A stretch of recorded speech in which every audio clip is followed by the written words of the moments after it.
I recommend that when you sew, you do have a background that makes it easy to see your grid. So if you're working on a white table with a white grid, then get a towel or get a t-shirt or something that's a different colour and put it underneath so that you can see the grid clearly, because otherwise you are going to make mistakes. And you can take your wool.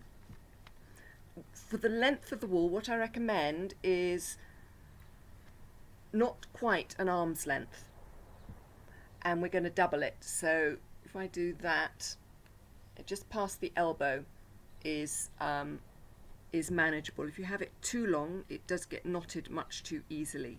So if you're having problems threading it, one trick is to take a candle and put some candle wax on it, and that makes it more rigid and will allow your wool to go through more easily. When we start with, again, I'm giving you links to people that show videos just showing the starting, and they'll show much closer up than I've been able to with this. When you start with the stitching, you leave the wool loose and you sew it in. So again, young children might need help with that. So what I'm planning to do here is I'm planning to run a stitch one square from the edge all the way around and complete that and kind of make a complete S within it. Now the quickest stitch to do is long stitch.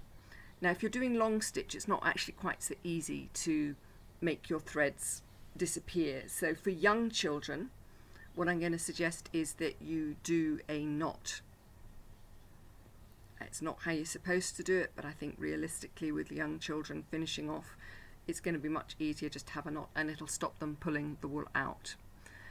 If you're doing smaller stitches, you can weave the wool in. You see, you can't even see the edges here because I've threaded them underneath, but the stitch I'm going to do here is a very quick. So the simplest thing for your children to do is to do a big stitch. Now you can do literally the whole length if you want to. Okay, now you can sort out the twist there if you want to, or you can leave it as is. Now you'll notice that the problem's going to be that if I then do this here, then it's underneath. But what we can do is we can keep going and we can come back and we can cover that stitch. Now you need to make sure that you leave a empty edge, or you can sew it right on the edges. I've just decided not to do it right on the edges in case I want to overcast it afterwards.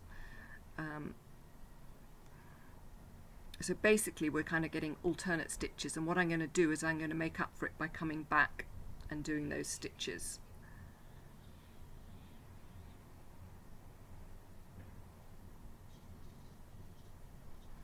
But that means using another bit of wool is the only disadvantage. This bit isn't even going to go all the way around, is it?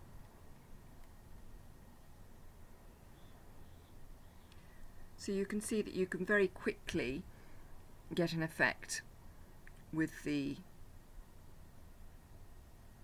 wool doing this long stitch, which will make the kids very happy because they'll seem as though they've nearly finished very quickly. But they'll still be learning to sew. So I haven't got enough to continue the next bit. I'm going to need to cut that off and start a new bit. So what I'm going to do here is I've come to the end, and I'm going to come up in the stitch that I started on,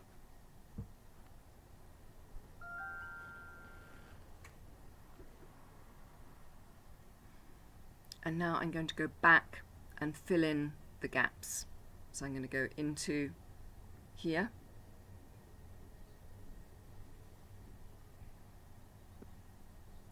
so we've now started to fill the gaps.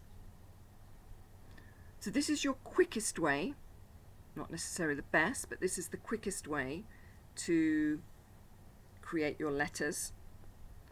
My thread just got caught around the knot there, but that's fine.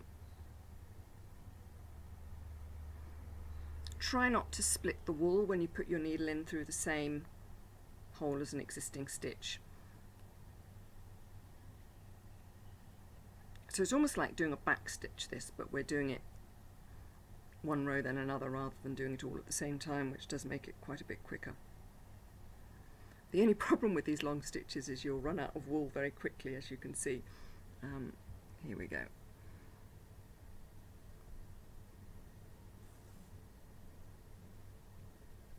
Get to go into there. I don't know if I've got enough to do another stitch. Oh, yes I do.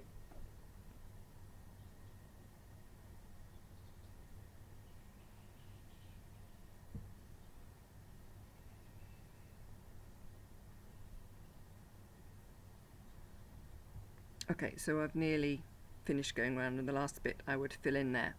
And so you've basically done a few stitches and you've been able to fill in, and you can leave the rest blank. And you can leave this like this if you wanted to. You could make it into, you could hang it up as a decoration, or you can make it into a key ring.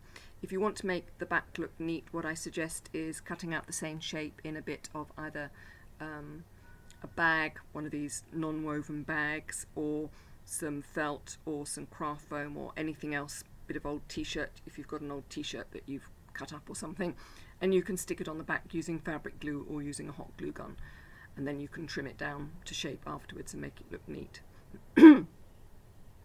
What I'm going to do now is I'm actually going to remove this stitching and show you a different stitch, because otherwise I'm going to run out of bits of plastic canvas.